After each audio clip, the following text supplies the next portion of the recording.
every athlete, every person, every human being has an opportunity. Some opportunities don't come when you want them. But if you're prepared, good opportunities can happen. Always be ready, because you never know when your number is gonna get called. I'm not coming back. Emmy Apparel, encourage me, I'm young. Calvin T. Mann, leading Emmy, served over 20,000 youth through speaking, coaching, and mentoring. He has inspired us for years. Welcome to Emmy TV Podcast with your host, Calvin T. Mann, the Encourager. Good afternoon, everybody. Welcome to Put Your Family First podcast, here live on YouTube, METV, and Facebook. And today is going to be a very interesting conversation titled The Road We Travel. We brought in a special guest who will be with us every third Monday to share how the impact on senior living and how we can take care of each other. And one of the biggest things that I am big on when we talk about family is getting the knowledge from those who are older. When I was growing up, small story, when I was growing up, my grandparents, because my parents would work, my grandmother was a stay-at-home, my grandfather was a plumber. My grandmother would have all the kids at her house, all the children. It would come into my grandmother's house. That house is still in our family today. And I remember specifically laws and rules. But my grandmother would tell stories, and my grandfather would execute the discipline. It was that simple. My grandfather would also play with us, which, if we know anything about fatherhood and play, it is one of the most impactful, healthy, cognitive things we can do with our children as fathers, is play. With that said, we brought in a special guest, Ms. Mona Hill. Before we get into Ms. Mona, we can't go without introducing the queen. How you doing, Heather? Awesome. I'm feeling good today. Excited about this conversation. Oh, that's good. You look excited. I am. You look fired up. Right? And so we're in with our engineer, Ms. Mo. And so I want to get, I'm going to turn a little bit of this over. But before we get, again, to and start, today is Dr. King Day. Indeed. I want to most definitely acknowledge his contributions and thank him and his legacy for fighting.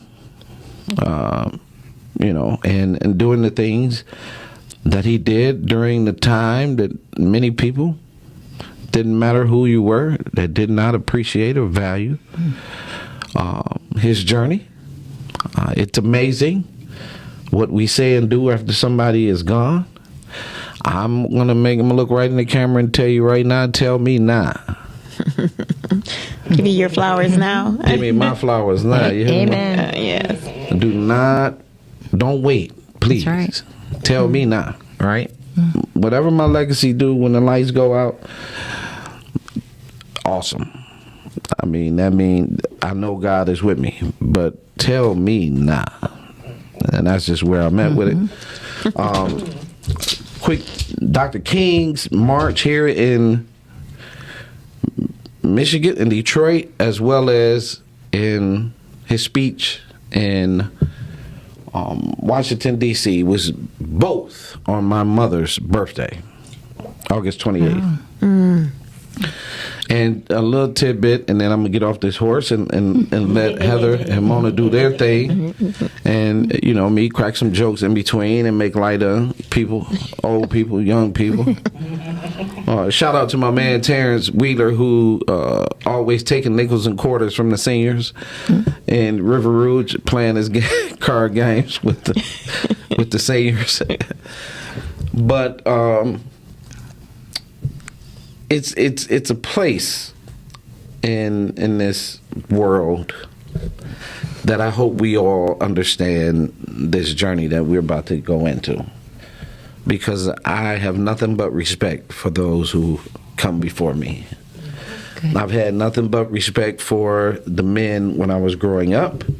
I've had nothing but respect for, I even call older men young men.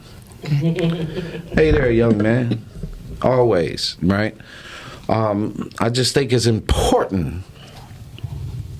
And then y'all can go ahead again and get on. But Miss Mona, how are you? I'm great, thank you. How are you guys today? I'm glad to be here. Yes. Thank you for having me.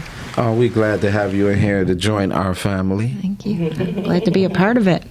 Yes, ma'am. And, if you can, if you don't mind, we can get started. Heather, is there something you want to ask first before I ask? Well, before we start, I wanted to acknowledge also why this day is important. I know we talk a lot about the things that we know about Dr. King, and I set a quest to find some little known facts myself.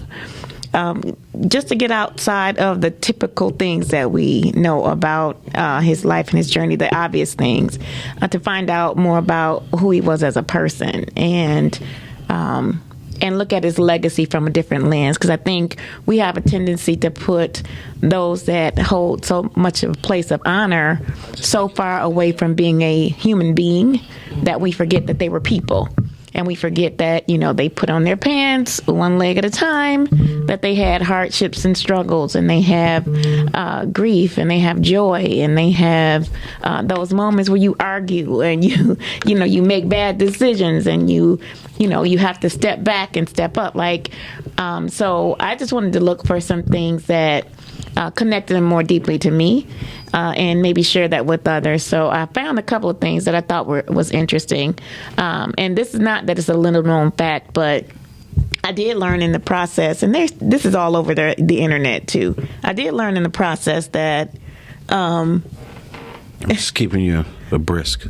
You were showing me the time. Is that what you were doing, Calvin? You know, Mona, I gotta. Anyway. Maybe the brother understand. Anyway. Women in time. Anyway, I found out that his name was Michael. And it was his father's name was Michael as well, so he still was a junior. But his father changed his name to Martin when he turned 5 years old, as he changed his own name, just because he was impacted by another earlier Protestant advocate, Martin Luther, and so he took on that name, and he changed his son's name as well. So I found that out. I found out that he really loved jazz, and one of his favorite artists was Nina Simone, which, of course, she was a huge part of that civil rights movement and influencing music around the world. So I thought that was an interesting component of his life that, to me, that humanized him. And he said also he loved gospel, too, and Mahalia Jackson was one of his favorites. Some of the other things about, which I thought this was an interesting point, because I read that Julia Roberts had mentioned that he had paid for his family, the King family, had paid for her expenses when she was born, her hospital expenses. I thought that was an interesting testament to when you love and you have extended family like that, and you extend your resources, whatever they might be. And then the last thing was that during the investigation and trial, that the family was awarded $100 and like from pain and suffering, and but they actually asked for that amount, and they donated the $100 to charity. He said it wasn't about the money, it was about exposing all the different people who were involved, who they implicated the government, they implicated the mafia, they implicated all of these other people, and they did not believe that the guy that was charged with the assassination really was the person that was behind it. And so the fact that they knew that, acknowledged that, and made that the more of a public point of understanding, I thought that was really important, that this is what, not only they go through all of this, but this was the way that they decided to bring it to the people, to understand that they knew that it was a conspiracy. So I thought that those things were just kind of humanizing him and his family to me, and just kind of taking a moment to put myself in his shoes and his family's shoes and those who were a part of that movement. I think it's important to acknowledge all of those people that are behind the person that is in front. And so, Calvin, just like you and the work that you do, a lot of your advocacy work, there are lots of people who are behind you to make sure that those things happen. And just to acknowledge just a few of them, Lionel, Dave, Victor, just some of those people who keep you encouraged to, stand with you, who become a part of your family. So when we talk about family, and we talk about even about this road that we're traveling in terms of aging and the things that unfold on this journey, I think it's really important that we acknowledge those who are around us, who we are, and we include as our extended family, our confidants, our friends, the ones that you go to when it seems everything else is turned upside down. Those people who you depend on also become part of your family. And so when we talk about put your family first, we also are talking about those people that make up your village, that make up who support you, that make up who protect you, who make up, who encourage you, who stand with you as you're grieving. Those people become part of your extended family. And so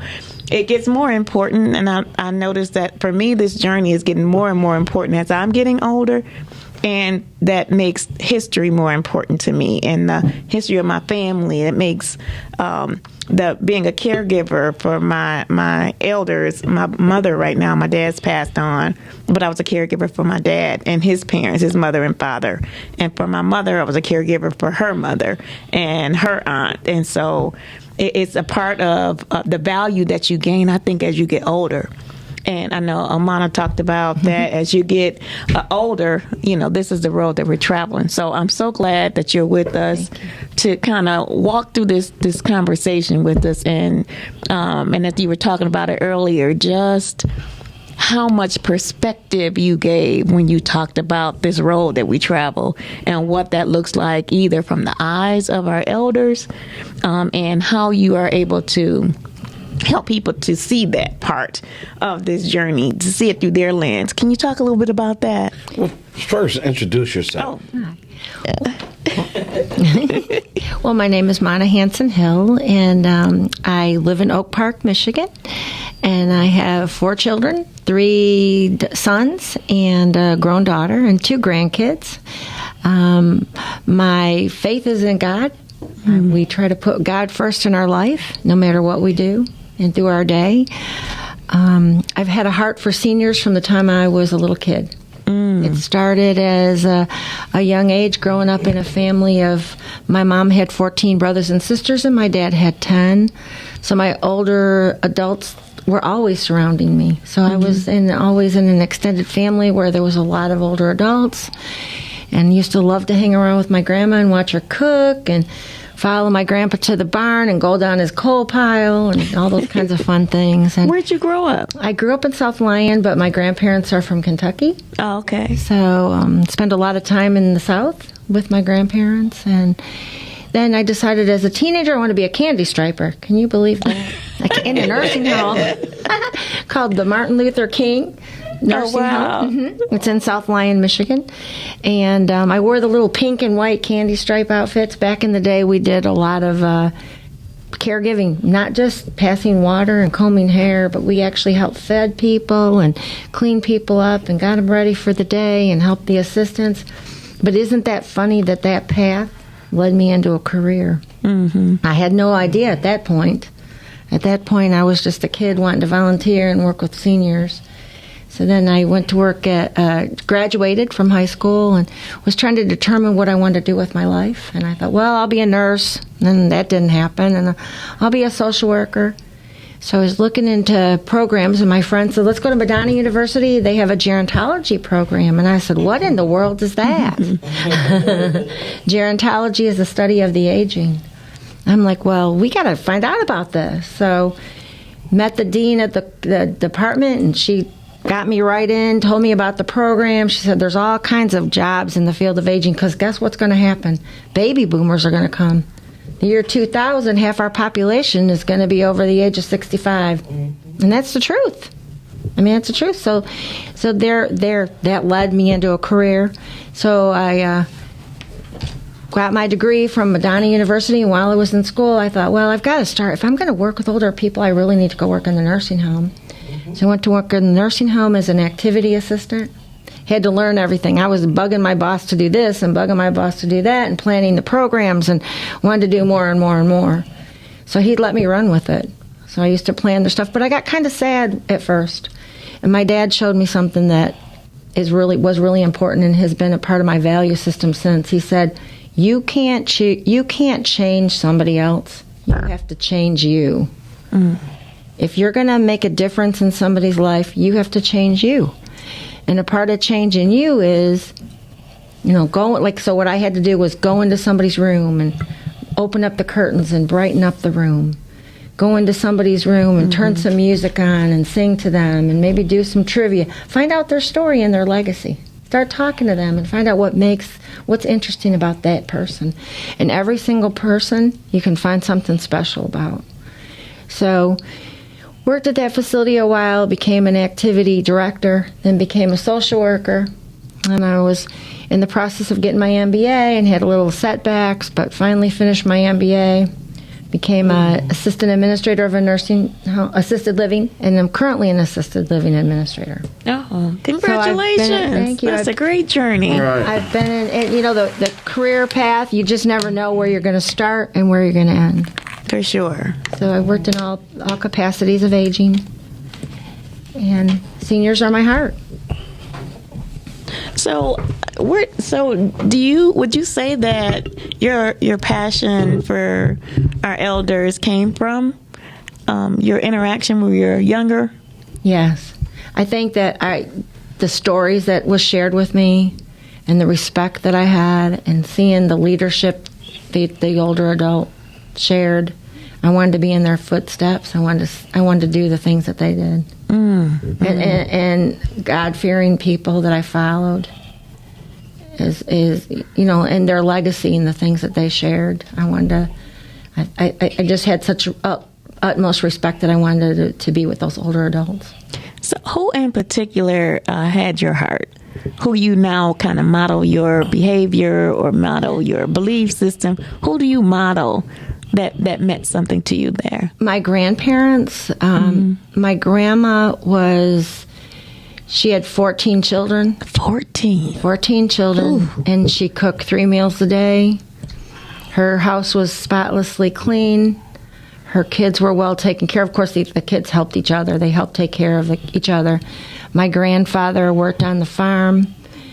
They went to church on Wednesday. They went to church on the weekend. Their life was about church and God. They had high morals and high values, and all 14 of those kids turned out successful. Oh, blessings. With wonderful values, good jobs, good careers. So we know something that they did right. Wow. So you only have 4. Only have 4. Look, only 4. Only the 4. That's a great number. That's a great number. That's a lot of work. That in and of itself is enough reason for the respect to be able to hold a family together. Do you see I know you talked about the values that you saw then. Do you see differences in how elders are treated now versus how they were treated when you were engaging with your grandparents? I do. I see that sometimes they're forgotten about. I see that sometimes they're not respected. They're just walked away, and they're like, well, they can't hear me. They don't see me. They don't know what I'm doing. That's not necessarily true. And they're not They think that they're not. I think sometimes their voices aren't being heard when they're saying their needs. Mm-hmm. What are some of the things that we can do to show respect to elders? The first thing is to listen to them, find out their value, their wisdom. Find out the road they've traveled. Learn each individual person to get to know each individual, because each person's different. What works for you isn't going to work for him, isn't going to work for me, and find out what makes you tick. And the way you are when you're a younger person is the way you are when you're an older person. Wow. So it's the same. It's still that road you've traveled. If you're you're productive, nice, good person, usually as an younger person, you're going to be that as an older person. Wow. But things sometimes happen along the way. You have losses that occur. So talk a little bit about that. I know you mentioned that when and some of the things that may change a person from the kind person that they may have been earlier in life versus when they got older. So as we start to age, and we're all aging from the time we're born. So as we start to age, we start to go through a series of different things, and our senses, we have 5 senses, and those senses become affected. So we might not be able to hear as well. We could have something called presbycusis, which is you can't hear things because of high pitches. We could have something called presbyopia. Presbyopia is your lenses of your eyes yellow, so you can't see as well. And then you could get macular degeneration, which is where you can't see on the sides. Mm-hmm. So that's hard when you can't see, you can't hear. And then your body becomes frail, and you have aches and pains. And along with those aches and pains, you have diagnosis. So things that are wrong. Maybe you have a problem with your heart. Maybe you have had a stroke. Maybe there's a diabetes. So there's a lot of those things. And then, our tastes change. That's what happens. What's important to us? Quality of life is food. Quality of life. So the last sense to go is your taste. So with an older adult, a good thing to give them to eat is their dessert. You might see them eat that cheesecake or that chocolate cake before they eat that steak or those green beans, because guess what? They can taste it. That's why sometimes you'll see people put sugar in mashed potatoes, or they'll put sugar in things to give it that taste, because they can't taste it anymore. That's why they put it in the macaroni. Yeah, right. They can't taste it. Or they put it in spaghetti. Think about spaghetti. It has some sugar in it because you want it to taste. Man, I went to my family, and I said that we couldn't figure it out. But it was sugar in the macaroni and cheese. Yeah. That explained it. Right. So is sometimes with those things happening and the road they've traveled, then all of a sudden as you're aging, you've been independent your whole life, and you have these beautiful homes, and you have these successful jobs and beautiful cars, and you're able to do and pick up and go to the store and go to the mall or go out with your kids or go to a game. But as you get older, you're not able to do that so much. Maybe you can't see to get in your car. Maybe it's hard to get to the car because you're in a wheelchair. Or maybe you can't take that walker and get to your car. And then, can you shovel that snow anymore or take care of the yard?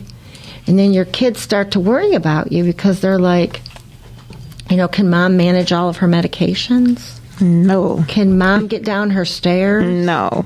I mean, some people have beautiful homes and colonials and condos and things, and if they're by themselves and they're not checked on often, you won't know really the things that are going on with them. That's true. So they have to be checked on often and make sure that they're okay and make sure they're able to manage. And that's so important. Can you talk about the social aspects of engaging with our elders, with our seniors? they like to be, when we engage with them, they like to share their stories. They like to, sit and they want to know about you. First thing my seniors say is, "Hey, how's your day today, Miss Mana? How's your kids? Did your son play football yesterday? Did your husband's restaurant go well? What's going on in your world?" They want to know what's going on in your world because they want you to be their friend. So don't forget about them anymore because they've got all that. Then they'll be like, "I remember the day when I used to do that." Yes. Or I've got a good recipe to give your husband to cook. He can cook this. He can cook that. They want to share and be a part of that world still. Right. So we don't want to forget that they're still there. So engagement is really important. And as far as stimulating engagement and intellectual, people want to, maybe you want to hear a speaker. Or maybe they want to watch that game. Or maybe they want to have a Super Bowl game. Or maybe they want to have a special meal. Or maybe they want to eat. Exercise is important. All kinds of different engagement is important to keep them involved. And keep them involved one-on-ones and doing things for themselves. Because you want to maintain someone's independence as long as you can. Right. Yeah, wow.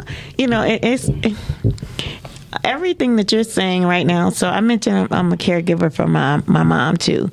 So and we do it as a family, but everybody has the thing that they do with her. Like my thing is not to shop with my mother. If she had her way, she would go to Walmart twice a day, every day. That She is loves her. Walmart. She is a Walmart shopper, and it enlivens her though. Yeah. But and like you said, some of the things that you did when you were younger in your life, you do, and you still want to do as an elder. Well, that was my mom was my shopper. She was my personal shopper. So especially when my son was younger, she did all my shopping for me. Groceries, his school clothes, Christmas stuff. I just gave her a list and the money. And she could make that dollar. My mother can stretch a dollar further than anybody I know. And she's so good at, even now, she's still good at it. But, some of the things that changed, though, she used to drive everybody, all of her friends, and they would spend the day out shopping and laughing and having lunch and just having a good time together. She did that all the time for everyone.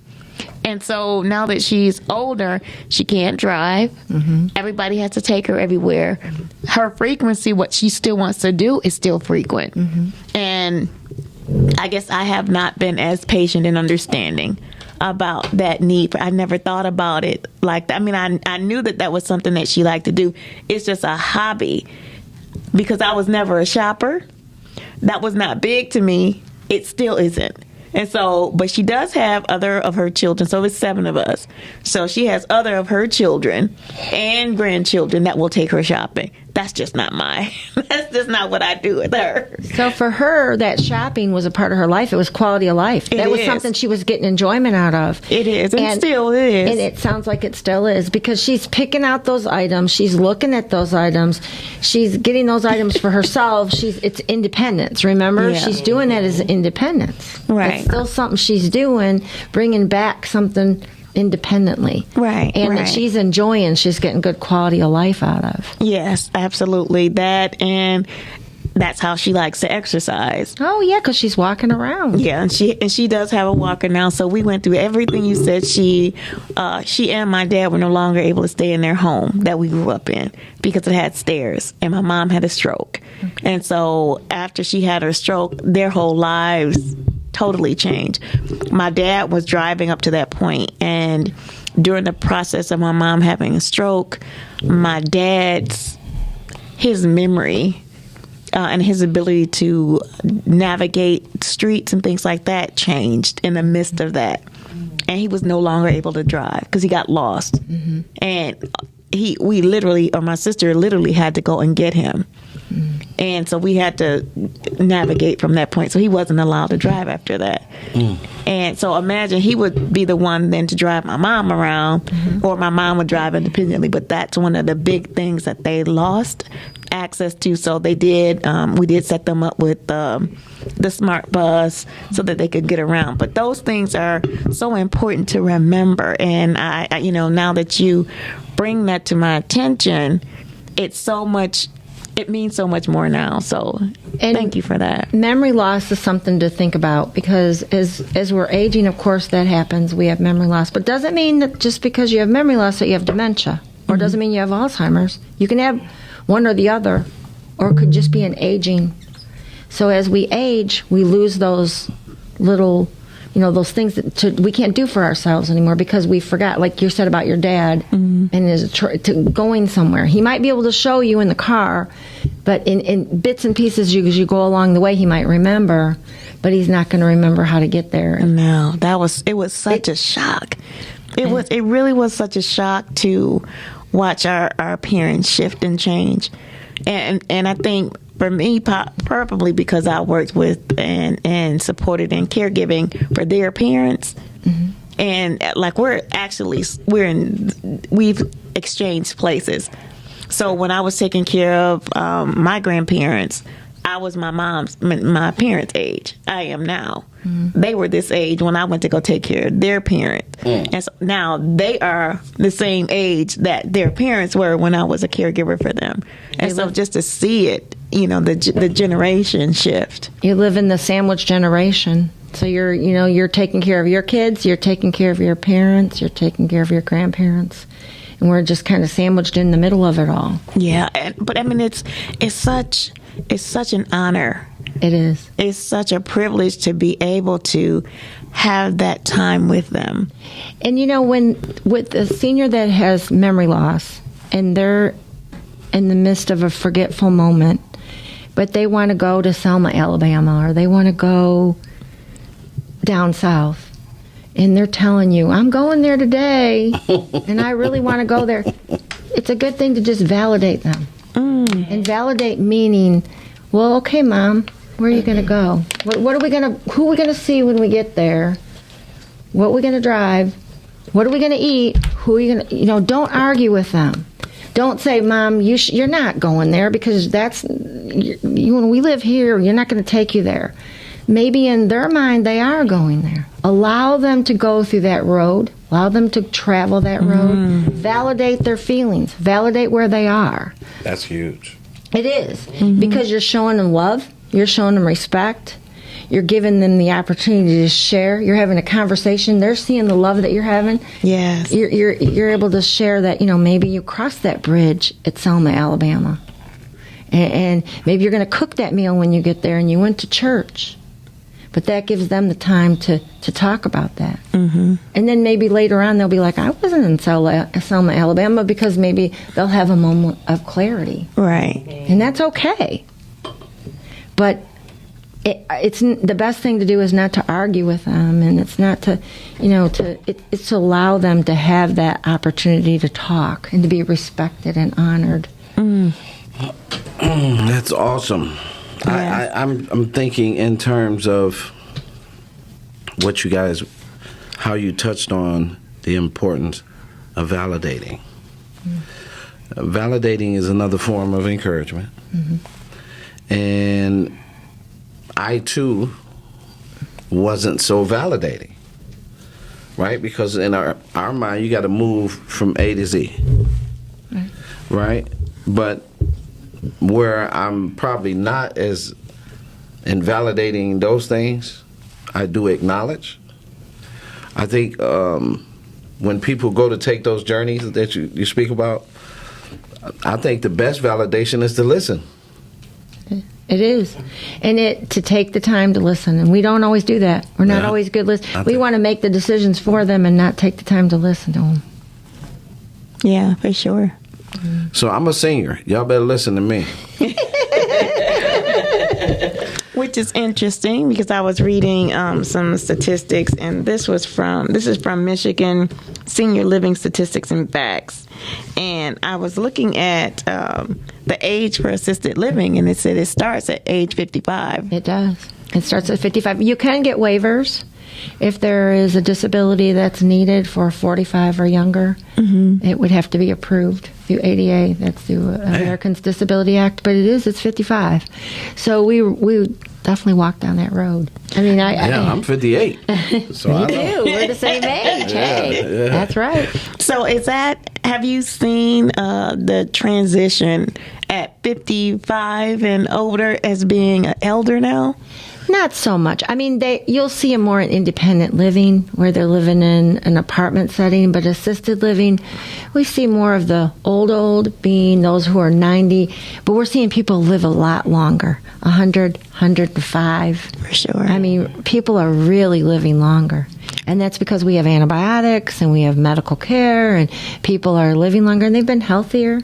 Then we have the opposite end too. You know, people the fast food and all those kinds of things. But people are living longer, and so. But you will see the 55-year-old in independent living, but not so much in assisted. But it is available, and that's the thing to know, that it's available if it is needed.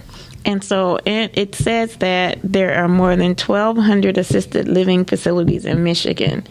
And they believe, now I'm not sure, I haven't experienced this, but they're saying that you can find it anywhere from $750 a month to $7,000 a month. I have a different perspective on that.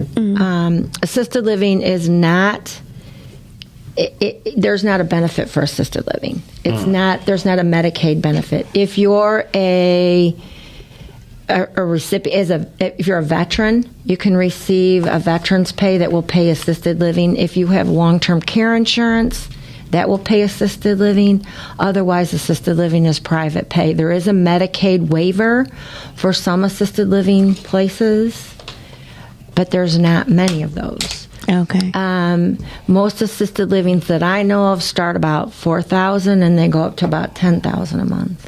So it's very expensive. Right. So I they may need to go back and look. Yeah. So, I mean, they might be looking at those waivers, the waivers.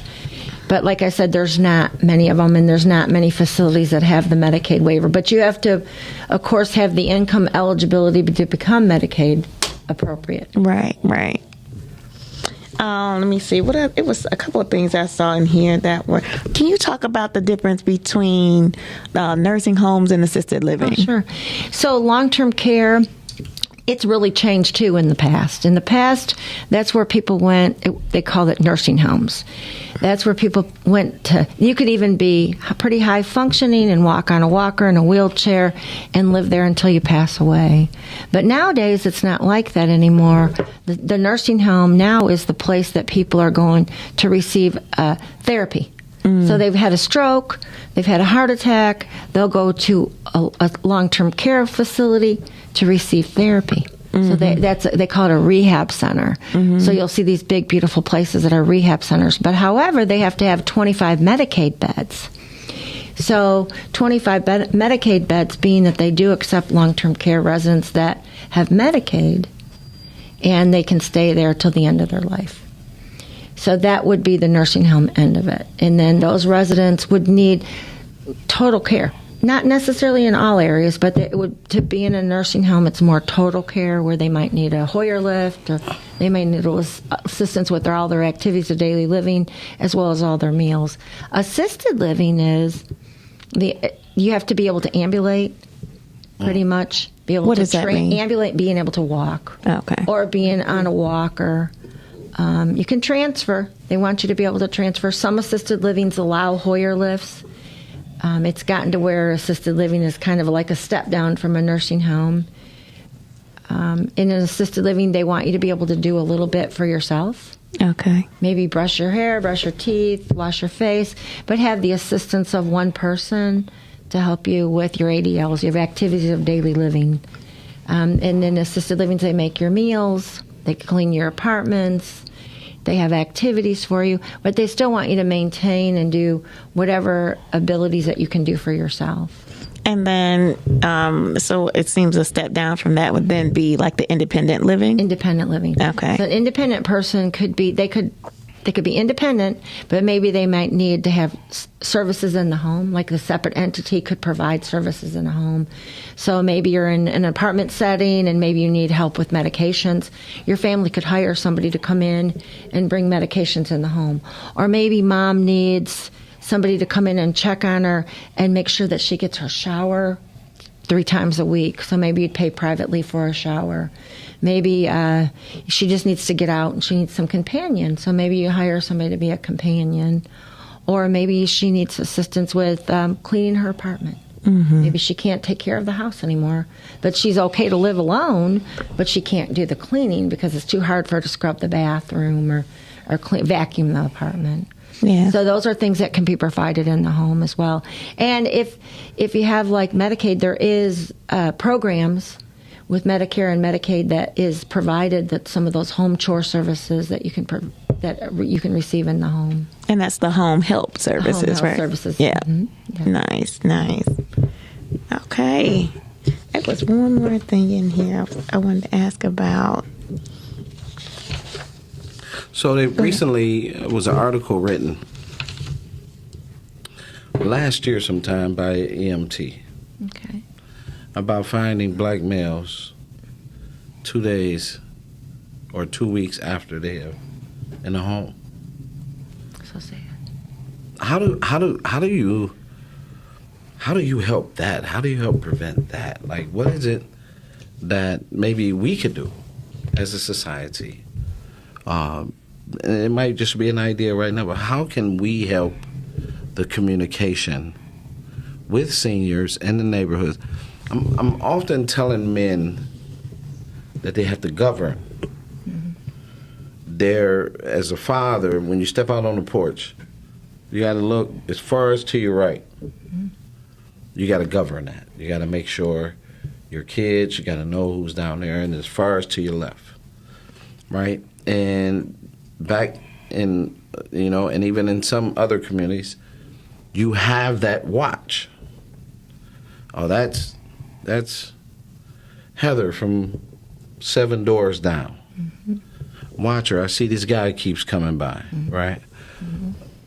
So how do we kind of police older single seniors, right? Well, just like Hillary Clinton says, it takes a village. It really does. We have to, we have to look after our. If we know we have seniors on our block, and if we know the people on our block, or we see them and we haven't seen them for a long time, maybe you can knock on their door and just say, "Is such and such okay?" Or just maybe they can't come to the door. You can always do a wellness check. You can always call 911 and do a wellness check. Tell us about that.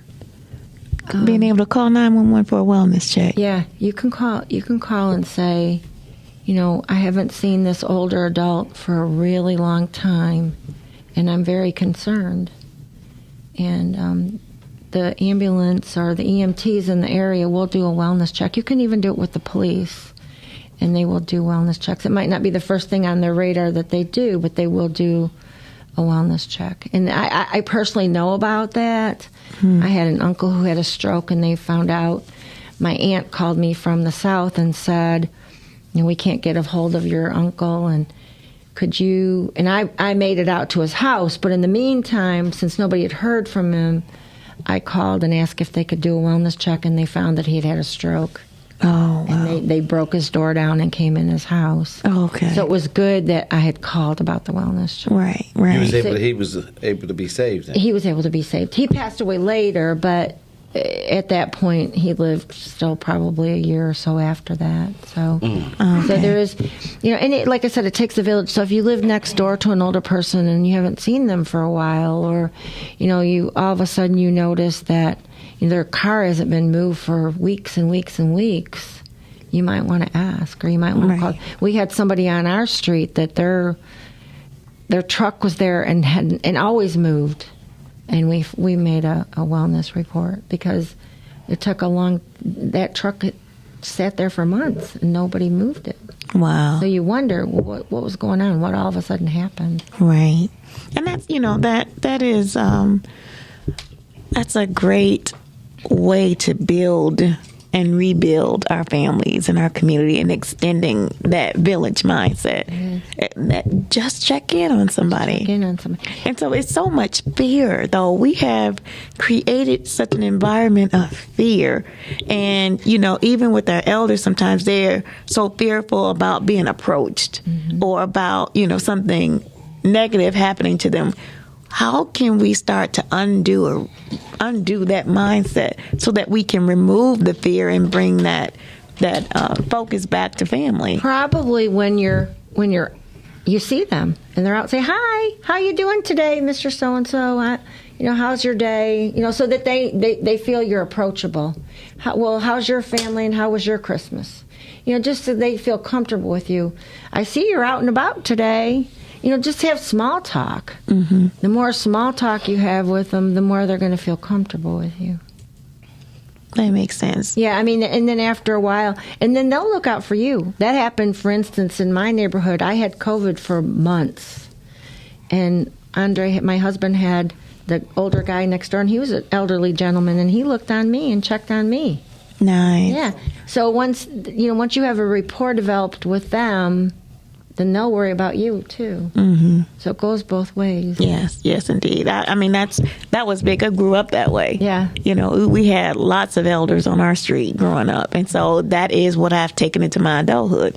Most of my neighbors is a little bit different now, but most of my neighbors I've known. That's an important part. Again, that extended family. We've adopted seniors. And I don't know if adopted is a word, because now we're their son and daughter. Right? And Extended family. Extended family. Mm-hmm. And so we even go to celebrate our birthdays and stuff together. And, because they didn't have any kids. So we have a relationship with the seniors. And I always have. Mm-hmm. I don't. What we have done in the society is weird to me, right? It's really weird, and the disconnect is tough, to say the least. But I love what we're talking about in the coming weeks. Mona got skits and all kinds of things for us to learn how to take care of seniors. So this year, 2024, right, it goes into, for us, it's just another year of family for us. And, we're glad to have you on board, right, so to share, to expand the reach, because it's important that we value those over and under us. Of course. Right, and that's so important. So, Mona, if you'd like to tell people how they can reach you. You can reach me. My name is Mona Hanson Hill. My telephone number is 248-619-5874. You're welcome to leave a text message or a telephone call, and I'd be happy to get in touch with you. Thank you. Heather? You can reach me at yourinspiredjourney.com, and you can also reach me by phone at 313-759-7855. That's 313-759-7855. Awesome. So we come to the place in understanding 2024 and how important our families really are, right? I think we do a disservice when we disconnect and we are not moving toward each other, but we're moving away from each other.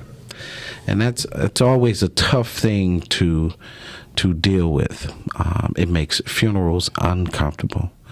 I remember a friend, and his mom had passed away, and he had been at odds with his mom. And, the family is sitting up front, and me being a point guard as a basketball player and always being a leader, I notice he's sitting away from the family. So I go up, he like, man, I said, man, excuse my language, man, take your ass over there with your family, man. Man, don't start that. I say, man, take your ass over there with your family. Like, this ain't the time. right? And he sat for about 30 seconds, and he got up and went over. Now, to tell you where that came from, when we was young, I ran the show. So I always had this input. The only way sometimes you can get somebody to move is rapport. And so if anybody was going to say it, it was me. And he went. And I was so happy because at that moment I realized that was my contribution to his mom. It's just ridiculous. Remember when my mom passed away and my Uncle Bill and her had fell out, and my Uncle Bill couldn't, I had to have a conversation with my Uncle Bill because I took care of my Uncle Bill. When my Uncle Bill was sick, I had to go take care of my Uncle Bill. None of his sons, it was me. And here I am, a young man, taking care of somebody with a catheter the whole night. But I say that to say that these lessons and these things and these moments is what family is all about. And it's where we have to get going forward is getting closer and closer. So remember, as we sign off today, beautiful is the only way to save family. My name is Calvin Mann. I am the president and founder of Encourage Me, I'm Young. You can reach me at calvintmann.com for booking, reading, speaking, and any type of engagement that's involving family and youth and boys and fathers. With that being said, you guys have an awesome, awesome day. God bless you. Stay tuned next week. Who is your guest next week? Sasha Nix, nutrition. Sasha. I say Sasha. She say Sasha. She say Mona. I say Mona.